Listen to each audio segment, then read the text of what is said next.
Many people are still very confused about Etsy SEO. In this video, I will talk about all the parts you need to prepare for your SEO so you feel finally like you have done everything in your power to optimize your listings and your shop. And then it's up to the universe to decide if your products are selling or not. Because let's face it, even the best shops out there on Etsy don't sell all their products. They probably have a lot of products, but only 20% are really converting and making them all the money. But that's sometimes enough to make a living, and I guess that's also what we want, right? So today we will talk about keywords a lot, but also how to optimize your shop and listings in general so people are attracted to your products and your shop so we can reach people and not only cater to the Etsy algorithm. I think that's also the reason why Etsy doesn't spill all the beans. You know, they know their algorithm the best and they could just tell you what works best, but they don't want you to just talk to the algorithm. They want you to be a human talking to other humans. I love talking about Etsy and I'm almost 1 year on Etsy. I sell digital products in the productivity space, and if you are looking for digital product ideas, I have a link in the description below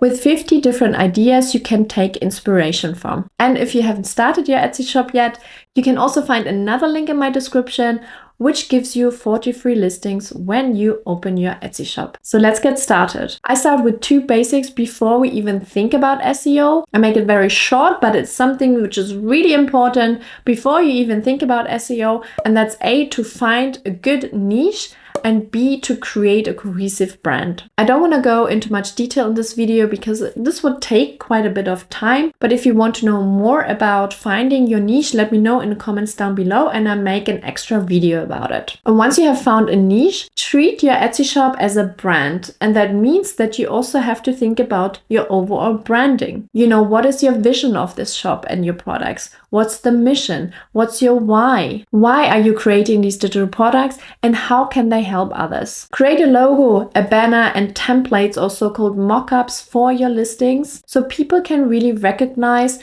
that all these different products belong to one Etsy shop, to one brand. And if you want me to go into more details about branding your Etsy shop as a non-designer, let me know in the comments below and I'm happy to make another video. So let's start with your SEO action plan. I thought I show you a little bit SEO based on like a niche or like a certain product. I looked at alphabet tracing worksheets and here is an example. And we will start with the first thing you have to pay attention to when it comes to SEO, and that is the title. Probably the most important part of your SEO action plan. So you have to find main keywords for your title and put them at the very beginning of the title. Then you should also really use those 140 characters to fill in the title with all the relevant keywords. Use a comma to separate the keywords. I know some people just leave space and I have done it as well, but I think Etsy algorithm is fine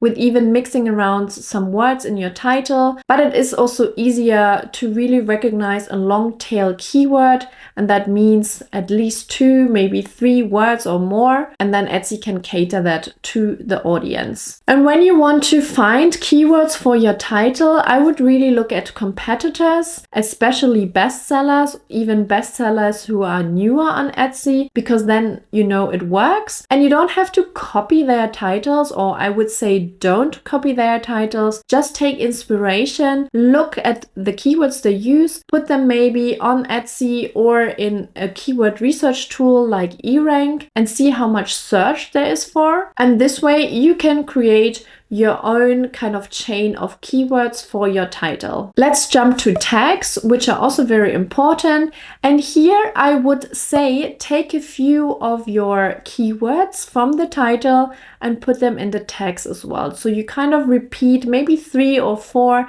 keyword phrases in the tags, and then the rest of the tags, and you have 13 in total, you can fill with other relevant keywords. Really make sure to always use what Etsy provides you with. So if you have 13 tags, use them. If you have 140 characters for the title, use them, because the more you use, the bigger your potential is to be discovered. The third thing you have to pay attention to when it comes to SEO is the description.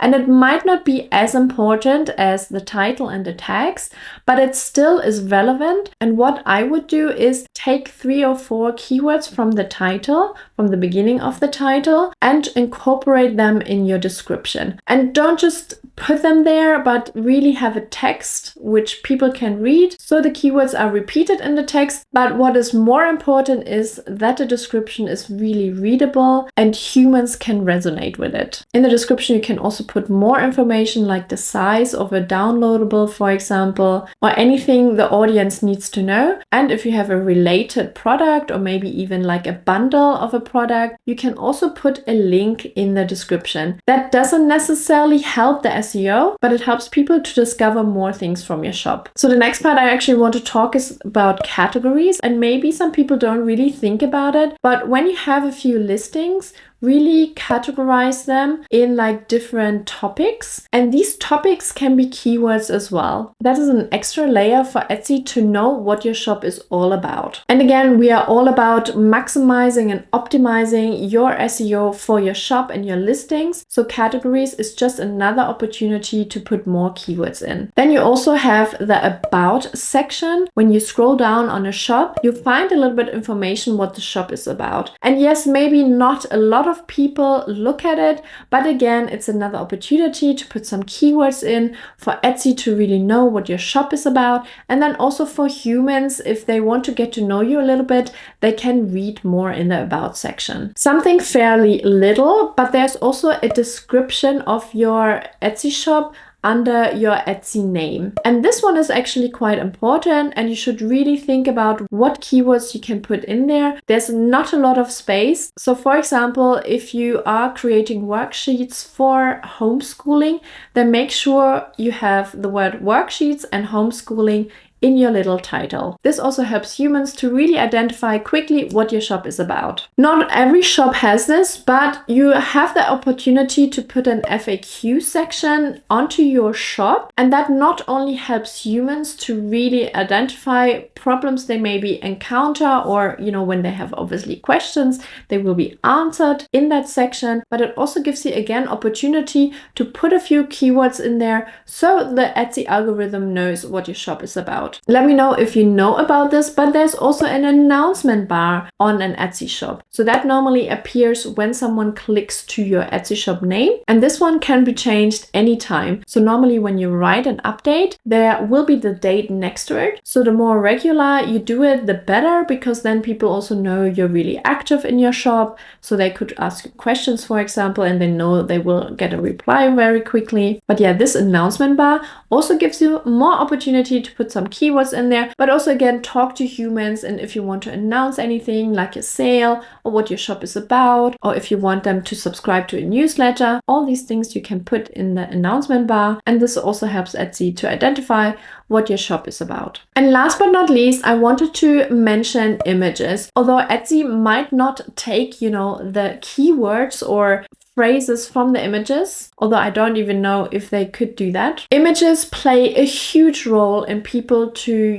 wanting to buy your products or clicking even on a product when they see it popping up next to lots of other images. So it's very important you pay attention to your images, especially to the first one. The design should be on point, but also relevant information needs to be on that first image. And then you have the opportunity with all the other images, and there is 10 you can actually upload to give more information to the audience. I have an example here where actually it's about digital downloads, but they print them themselves and really photograph them in action, which honestly is great if you can do that. It really adds value to the overall product. I don't do it, to be honest, because it's a lot of work. So you have to decide for yourself if you want to do it, but it definitely speaks to the audience and is something maybe which pushes the audience to buy your product rather than a competitor's product. So I hope you found this video useful. Let me know in the comments down below if you have any questions, and I'm happy to answer them. I hope I will see you in my next video. Bye!